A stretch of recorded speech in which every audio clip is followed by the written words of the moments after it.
Olá, eu sou Vitória Campos, acadêmica da Universidade Federal do Acre, e eu, juntamente com minha colega Amanda Vitória, estaremos falando sobre o vírus da dengue. Características gerais.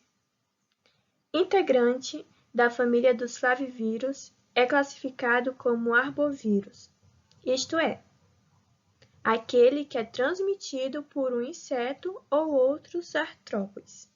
O vírus da dengue ele é composto por uma fita única de ácido ribonucleico, o RNA, e é revertida por um envelope de proteína em formato icosaédrico. Ele se divide em 4 tipos, denominados dengue tipo 1, tipo 2, e tipo 3 e tipo 4, e todos podem causar tanto a forma clássica da doença quanto a dengue hemorrágica. A infecção por dengue causa uma doença cujo aspecto inclui desde infecção inaparente até quadros de hemorragia e choque, podendo evoluir para o êxito letal. A dengue clássica. Na dengue clássica, o quadro clínico ele é muito variável. A primeira manifestação é a febre alta, de 39 a 40 graus Celsius, de início abrupto, seguido de cefaleia, mialgia, prostração, astralgia, anorexia, asternia, dor retroorbital, náuseas, vômitos, enzatema e prurido cutâneo. Já na dengue hemorrágica, os sintomas iniciais são semelhantes ao da dengue clássica. Contudo, evoluem rapidamente para manifestações hemorrágicas ou derrames cavitários e instabilidade hemodinâmica ou choque. Os casos típicos de dengue hemorrágica são caracterizados por febre alta, fenômenos hemorrágicos, hepatomegalia e insuficiência circulatória. Um achado laboratorial importante é a trombocitopenina, com hemoconcentração concomitante. A principal característica fisiopatológica associada ao grau de severidade da dengue hemorrágica é a efusão do plasma, que se manifesta através de valores crescentes do hematócrito e da hemoconcentração. A transmissão. O ciclo de transmissão do vírus da dengue, ele começa em uma pessoa que já está infectada com a doença. A Aedes aegypti adquire o vírus quando se alimenta do sangue do doente. No entanto, para que isso aconteça, é necessário que o enfermo apresente o vírus circulando em seu sangue, que é o período denominado viremia, que dura em média 5 dias. Uma vez dentro do Aedes aegypti, o vírus ele se multiplica no intestino médio do inseto, que é a parte conhecida como mesentero, e com o tempo passa para outros órgãos, como os ovários, o tecido nervoso e finalmente as glândulas salivares, de onde sairá para a corrente sanguínea de outro humano picado. A prevenção da dengue ela pode ser feita com práticas simples, que evitam praticamente a reprodução do mosquito transmissor, através da eliminação de objetos que acumulem água parada, como pneus, garrafas e plantas. É importante que todas as pessoas que vivem próximas no mesmo bairro tenham este cuidado contra a dengue, pois só assim é possível reduzir as chances de transmissão da dengue. Alguns dos cuidados mais importantes para a prevenção da dengue são eliminar os focos de água parada. O mosquito que transmite a dengue, ele se prolifera em locais com água parada. Por isso, eliminar os focos de água é um cuidado essencial para evitar que o mosquito se reproduza. Tipo, manter os pratos de vaso de flores de planta com areia, guardar garrafas com a boca virada para baixo, limpar sempre as calhas dos canos, não jogar lixo em terrenos baldios, colocar lixo sempre em sacos fechados. Manter baldes, caixas d'água e piscinas sempre tampadas, deixar pneus ao abrigo da chuva e da água. E eliminar copinhos plásticos, tampas de refrigerante, casca de coco em sacos que possam ser lacrados. Furar latas de alumínio antes de ser descartadas para não acumular água. lavar bebedouros de aves e animais pelo menos uma vez por semana.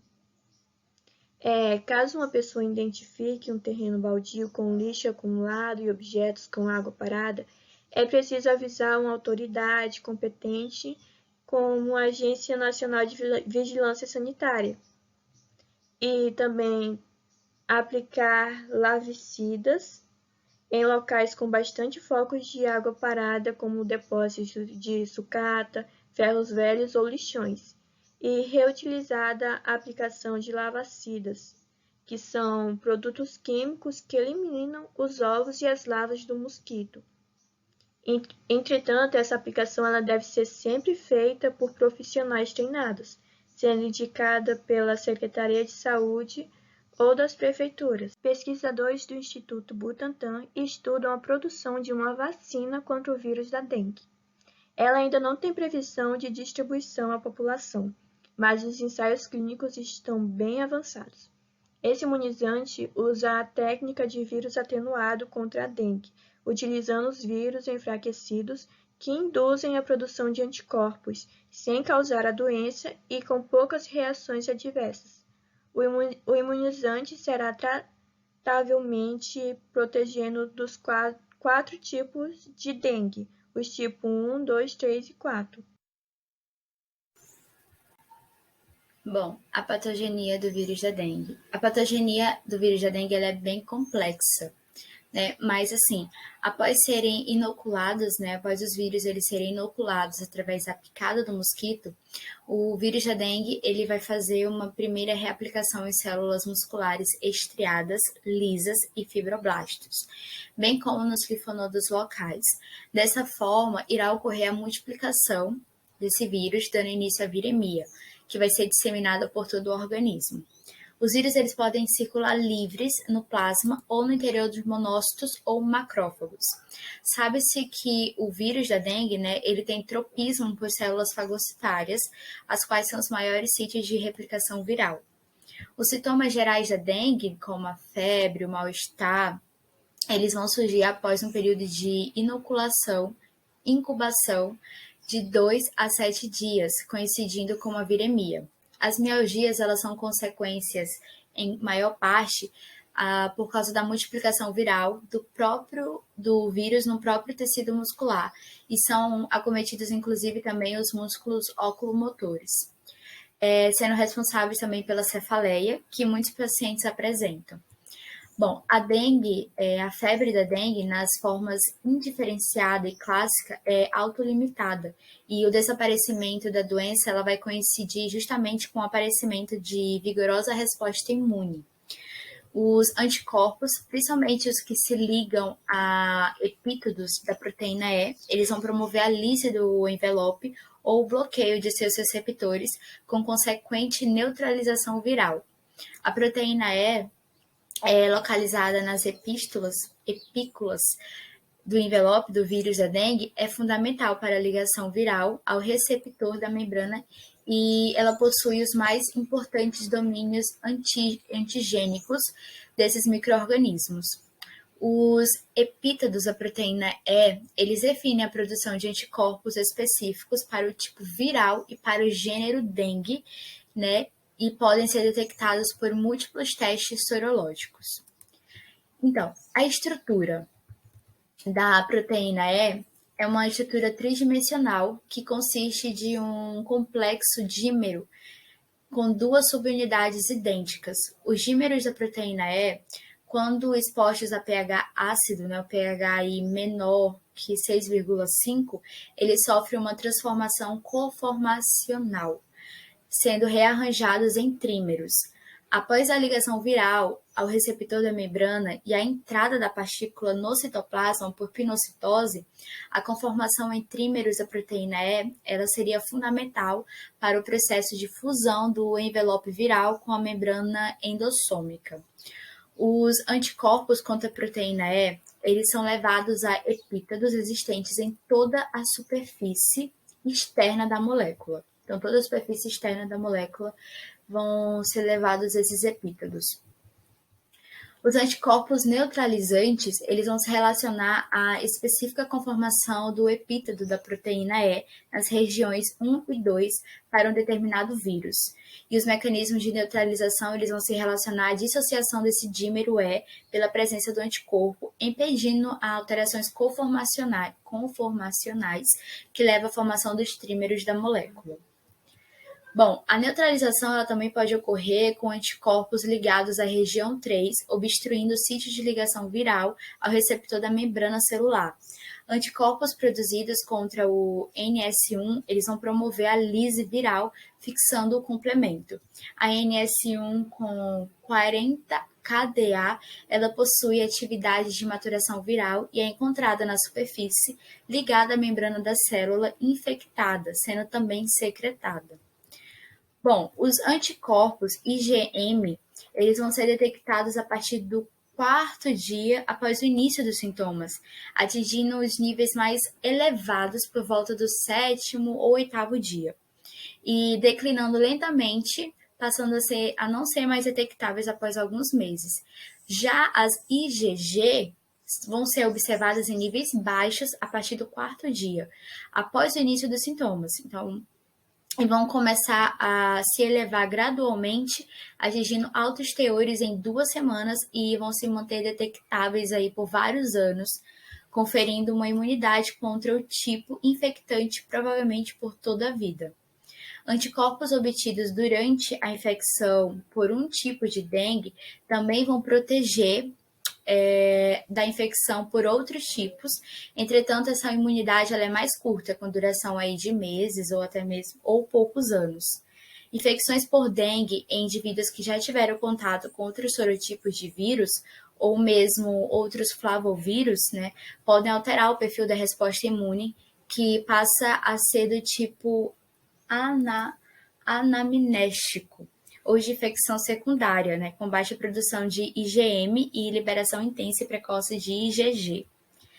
Bom, observa-se que nos casos de infecção sequencial por dengue, apresentando o DHF ou DSS, os anticorpos pré-existentes obtidos pela infecção prévia por outro tipo viral, eles não neutralizam o segundo vírus infectante do tipo diferente e amplificam a infecção, facilitando ao novo tipo infectante a penetração em macrófagos.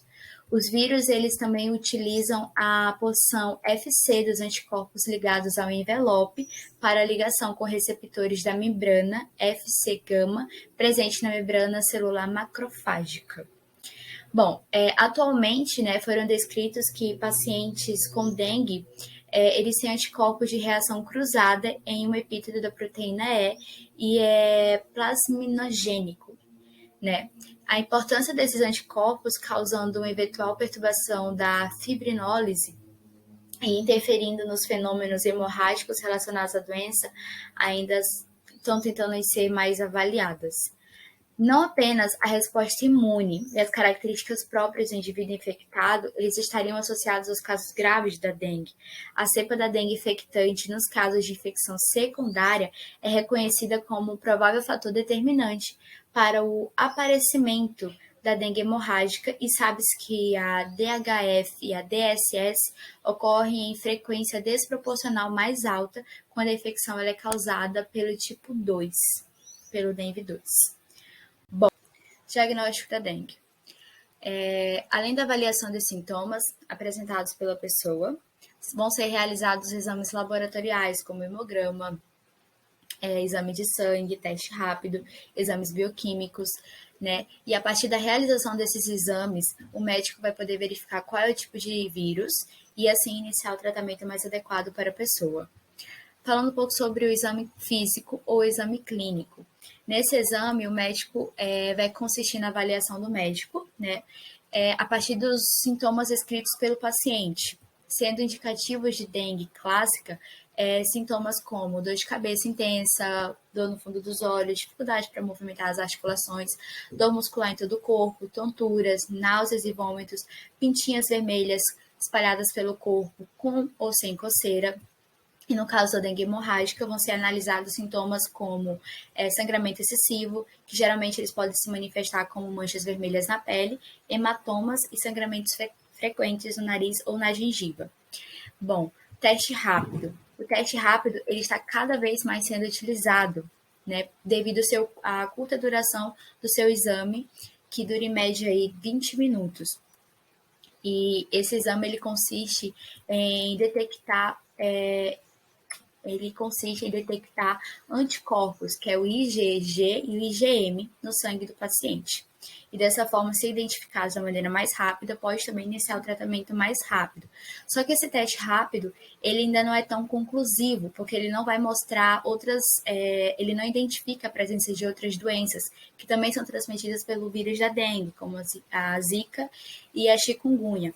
Então, é por isso que o médico, normalmente, ele vai pedir um exame de sangue, que é mais conclusivo, para detectar para o diagnóstico da dengue. Também tem a prova do laço. A prova do laço ele é um tipo de exame rápido que vai verificar a fragilidade dos vasos sanguíneos e a tendência a sangramento, sendo muitas vezes realizado em casos de suspeita de dengue clássica ou até mesmo hemorrágica. Esse exame ele consiste em interromper o fluxo sanguíneo do braço e observar o aparecimento de pequenos pontos vermelhos, havendo mais risco de sangramentos quanto maior a quantidade de pontos vermelhos forem observados. Apesar de fazer parte, né, dos exames indicados pela OMS, que é a Organização Mundial de Saúde, para esse diagnóstico da dengue, a prova do laço ela pode fornecer resultados falsos quando a pessoa está fazendo uso de medicamentos como aspirina ou corticoides, ou até mesmo se encontra, no caso das mulheres, se encontra na fase pré ou pós-menopausa. A gente também tem um exame de sangue. O exame de sangue ele vai analisar, que no caso é o hemograma ou a coagulograma. Também são exames solicitados pelo médico, né, que ele foca principalmente em verificar a quantidade, no caso do hemograma, de verificar a quantidade de leucócitos no sangue. Além disso, normalmente é observado o aumento também do número de linfócitos. E no caso do coagulograma, é um exame que vai verificar a capacidade de coagulação do sangue. Normalmente é solicitado em caso de suspeita de dengue hemorrágica. Daí eles fazem a contagem das plaquetas também. E o exame bioquímico, que são solicitados, né, a dose e verificados a dose de albumina e das enzimas hepáticas, como a TGO e a TGP, que vão indicar o grau de comprometimento do fígado, sendo indicativo de estado mais avançado da doença, quando esses parâmetros são altos. Normalmente, quando a dengue já se encontra em um estágio mais avançado, é possível observar a diminuição da concentração da albumina no sangue e da presença de albumina e a presença da albumina a presença da albumina na urina. Além disso, além do aumento das concentrações de TGO e TGP no sangue, indicando dano hepático. Bom, o tratamento da dengue. O tratamento da dengue, ele consiste no alívio aos principais sintomas, no caso da febre, o mal-estar no corpo, dor de cabeça e o cansaço excessivo. Há o tratamento para a dengue clássica e o tratamento para a dengue hemorrágica.